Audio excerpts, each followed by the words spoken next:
Assalamualaikum warahmatullahi wabarakatuh. Perkenalkan, nama saya Rizky Gustiansyah. Saya dari kampus Setia Marbungo, Prodi Administrasi Negara, semester 5, kelas B. NPM 18 10 06 9632 01 074. Saya akan membahas tentang komunikasi dan organisasi. Kepemimpinan dan organisasi. Kepemimpinan tanpa organisasi atau wadah maka hanya sebatas konsep virtual kepemimpinan. Konsep-konsep tersebut butuh tempat atau organisasi dalam mengaplikasikannya agar menjadi sebuah kepemimpinan yang lebih efektif. Organisasi. Definisi organisasi. Organisasi adalah bentuk setiap perserikatan atau kerjasama manusia untuk mencapai tujuan bersama. Organisasi juga diartikan sebagai wadah atau tempat berkumpulnya orang-orang yang saling bekerja sama dan dalam mencapai tujuan.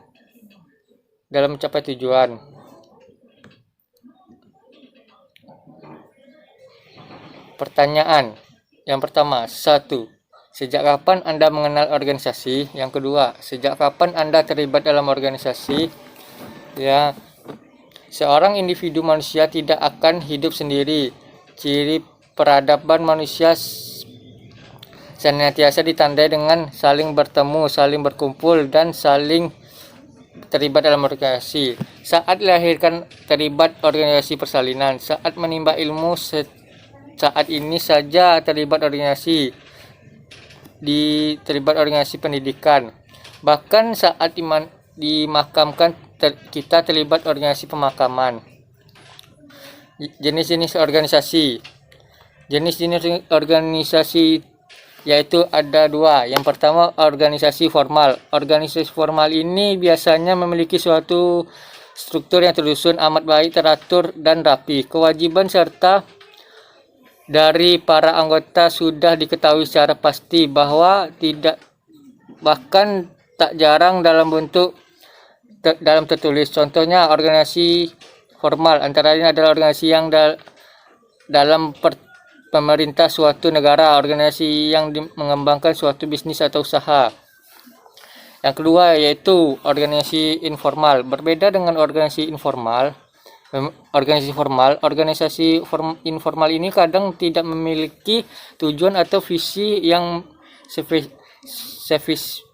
spesifik. Karena itu aturan-aturan pun kadang tidak begitu diperhatikan sehingga sifatnya lebih fleksibel ketimbang organisasi formal. Contoh organisasi ini informal ialah organisasi yang berkaitan langsung dengan hobi atau sejenisnya. Kepemimpinan dalam organisasi. Yang pertama yaitu kepemimpinan dalam organisasi adalah sebuah proses di mana seorang pemimpin mempengaruhi dan memberikan contoh kepada pengikutnya dalam upaya mencapai tujuan organisasi. Yang kedua yaitu ada beberapa sikap pemimpin dalam organisasi. Ada perlunya diterapkan oleh seorang pemimpin, diantaranya yang pertama, menjalani kedekatan dan anak buah atau mendapatkan respek bawahan. Poin yang kedua, memberikan semangat dan motivasi atau dorongan positif bawahan. Yang ketiga, memberikan kepercayaan dan tanggung jawab atau jangan terlalu cepat menghakimi bawahan. Syarat-syarat pemimpin yang baik. Dari hasil dari penelitian menunjukkan bahwa seorang yang tergolong sebagai pemimpin adalah seorang yang pada waktu lahirnya yang berhasil memang telah diberkahi dengan bakat-bakat kepemimpinan dan karir yang mengembangkan bakat genetisnya melalui pendidikan dan pengalaman kerjanya. Pengembangan kemampuan ini adalah suatu proses yang berlangsung terus-menerus dengan maksud agar bersangkutan semakin memiliki lebih banyak ciri kepemimpinan. Walaupun belum ada kesatuan pendapat antara para ahli ini mengenai syarat ideal yang harus dimiliki oleh seorang pemimpin, akan tetapi beberapa di antaranya yang terpenting adalah sebagai berikut. A. Pendidikan umum yang luas. B. Pemimpin yang Yang baik adalah pemimpin yang generalis yang baik juga. C. Kemampuan berkembang secara mental. D. Rasa ingin tahu. E. Kemampuan analitis. F. Memiliki daya ingat yang kuat. G. Mempunyai kapasitas integratif. H. Keterampilan berkomunikasi. I. Keterampilan mendidik. J. Personalitas dan objektivitas. K. Pragmatisme. L. Mempunyai naluri dan prioritas. M. Sederhana. N. Berani. O. Tegas dan sebagainya. Kepemimpinan dan komunikasi. Komunikasi diberikan oleh Roger sebagai berikut. Komunikasi adalah proses di mana suatu ide dialihkan dan sumber kepada suatu penerima atau lebih dengan maksud untuk mengubah tingkah laku mereka. Terdapat banyak sekali konteks komunikasi dalam praktiknya, termasuk salah satunya komunikasi organisasi. Komunikasi organisasi adalah komunikasi organisasional yang terjadi dalam suatu organisasi, bersifat formal dan informal, dan berlangsung dalam suatu jaringan yang lebih besar daripada komunikasi kelompok. Komunikasi organisasi merupakan pengiriman dan penerimaan sebagai pesan dan dalam organisasi kelompok formal maupun informal organisasi. Jika organisasi semakin besar dan kompleks, maka demikian juga dengan komunikasinya. Komunikasi secara fungsional dapat didefinisikan sebagai pertunjukan dan penafsiran pesan. Di antaranya unit-unit komunikasi yang merupakan bagian dari suatu organisasi tertentu. Arus komunikasi ini atasan ke bawahan tidaklah selalu berjalan lancar, tetapi dipengaruhi oleh beberapa faktor antara lain. A. Keterbukaan. Kurangnya sifat terbuka di antara pemimpin dan bawahan akan menyebabkan hambatan atau penolakan dalam menyampaikan pesan dan gangguan dalam pesan.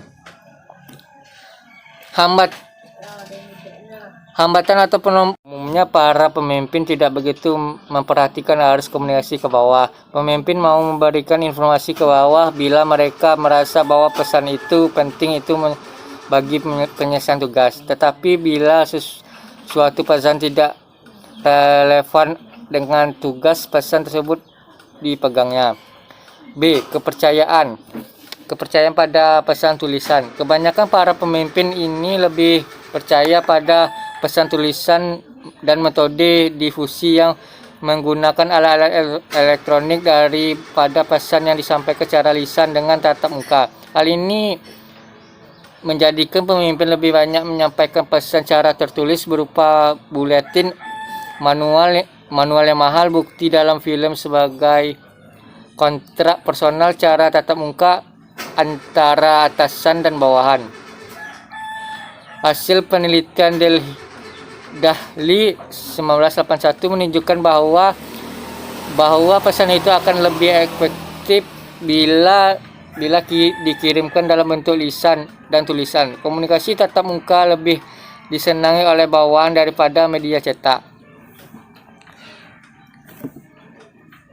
Yang C. Pesan yang berlebihan. Karena banyaknya pesan yang dikirim secara tertulis, maka bawahan dibebani dengan memo-memo atau buletin surat pengumuman, majalah yang menyatakan kebijaksanaan, sehingga banyak sekali pesan yang harus dibaca oleh karyawan. Reaksi bawahan terhadap pesan tersebut biasanya cenderung untuk tidak membacanya. Banyak bawahan hanya membaca pesan-pesan tertentu saja yang dianggap penting bagi dirinya, dan yang lain dibiarkan tidak dibaca. D. Timing atau ketetapan waktu pengiriman pesan mempengaruhi komunikasi ke bawah.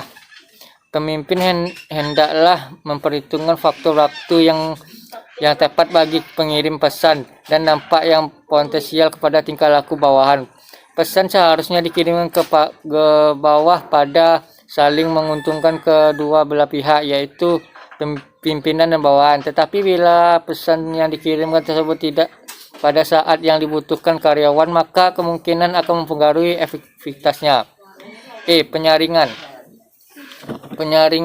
Pesan yang dikirimkan kepada bawahan tidaklah semuanya diterima mereka, tetapi mereka saling mana yang memperlakukan. Penyaringan pesan ini dapat disebabkan beberapa faktor, diantaranya perbedaan persepsi di antara karyawan, jumlah maka rantai yang dalam jaringan komunikasi dapat berpesan kurang percaya pada pengawas. Memberikan umpan balik juga memerlukan penanganan serius. Jangan sampai pesan yang diberikan untuk memberikan umpan balik yang efektif dari bawahan. Berikut adalah karakteristik umpan baik komunikasi antara pribadi yang efektif dan tidak efektif. Umpan baik yang efektif. Yang pertama, cenderung untuk membantu bawahan. Yang kedua, khusus dan terperinci. Yang ketiga, deskriptif. Yang keempat, bermanfaat. Yang kelima, memperhitungkan waktu. Yang keenam, kesiapan bawahan untuk menerima dan memberikan umpan balik. Yang ketujuh, jelas. Yang kedelapan, sah dan benar. Umpan balik yang tidak efektif. Yang pertama, cenderung memperkecil dan peranan bawah, bersifat umum, bersifat menilai, tidak bermanfaat. Yang kelima, tidak memperhitungkan tepat waktu. Yang keenam, membuat bawahan bertahan.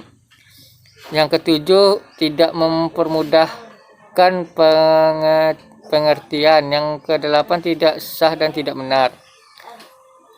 Baiklah, sekian dari materi yang saya sampaikan. Kurang lebih mohon maaf kalau bila terjadi kesalahan. Saya minta maaf. Saya akhiri. Wassalamualaikum warahmatullahi wabarakatuh.